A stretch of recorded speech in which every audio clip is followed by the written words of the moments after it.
দেখি দেখি এটা দূর করে দেখি। হ্যাঁ দেখি দেখি এটা মারি মারবে। এটা তো ব্যাগ লাগানো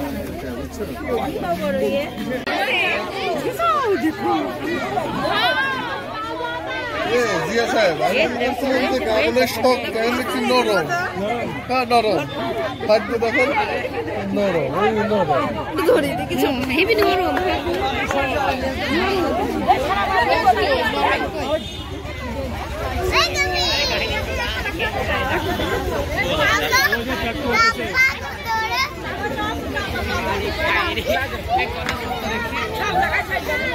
চলেন গো যাই।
আজকে এটা পদ্মার বালুরঘাট থেকে জেলেদের জালে ধরা পড়েছে।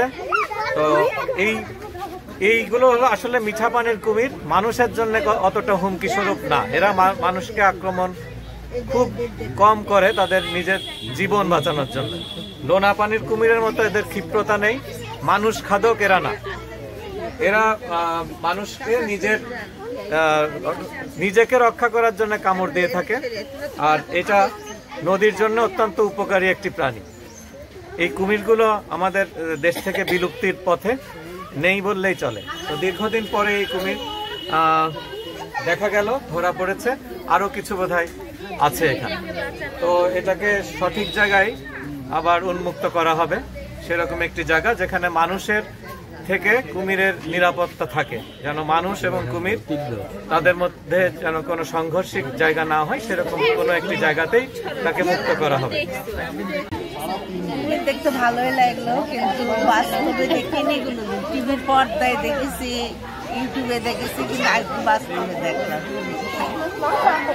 ভালোই লাগলো। বলে আমার লাইফের প্রথম। ভালো করে বলো। নার্ভাস। আসলে কুমির তো কখনো আমরা সবাই ফোনে দেখছি, তারপরে ইউটিউবের মাধ্যমে আমরা টিভির পর্দাতে দেখছি, কিন্তু কখনো তো ওইভাবে সামনাসামনি দেখা হয় না। তো সবার ভিতরে একটা এক্সাইটেডমেন্ট কাজ করতেছে যে কুমির জিনিসটা আসলে কেমন সামনে থেকে দেখতে। তো আশা করি সবার মনেও ভালো লাগছে। আর এটা কুষ্টিয়া থেকে সবারই একটা মানে আশা থাকবে যে না, কুষ্টিয়াতেও মানুষজন আসলে কুমির দেখছে। এটা সবার জন্য একটা মানে খুশি আর কি, মানে কিভাবে এই তো আমরা সবাই খুশি যে কাছ থেকে প্রথমবার কুমির দেখলাম। আমাদের কুষ্টিয়া জেলাতেও কুমির আছে, তাজা কুমির দেখছি আমরা সবাই। তো সবাই বাচ্চা কাচ্চা সবাই অনেকেই অনেক খুশি। সংবাদের ভিত্তিতে ডিএফও মহোদয় আমাদেরকে জানানোর পরে আমরা ডিএফও স্যারের কথা মতো আমরা স্টাফ সহ এবং সাবুদ্দিন মিলন ভাই সহ আমরা সবাই ওখানে যাই।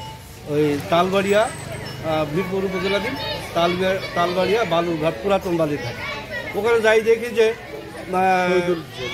শরীফুল ইসলাম জেলে এবং তার নেতৃত্বে 8-10 জন জেলেরা ওই তারা বলছে যে আমরা নদীতে মাছ ধরতে যাই, আমাদের জেলে আটকা পড়ে। এখন আমরা যাই সেই যে জালপত্র আমরা শাহাবুদ্দিন ভাই সহ আমাদের বন বিভাগের স্টাফরা সহ ওই জালটা যারা জড়াই গেছে মারা যেতে পারে, আমরা জালটাকে ইয়ে করে হাসিবাদী কর্তন করে ওই আমাদের বন বিভাগের পিপাকি করে নিয়ে আসলাম বন বিভাগ অফিসে।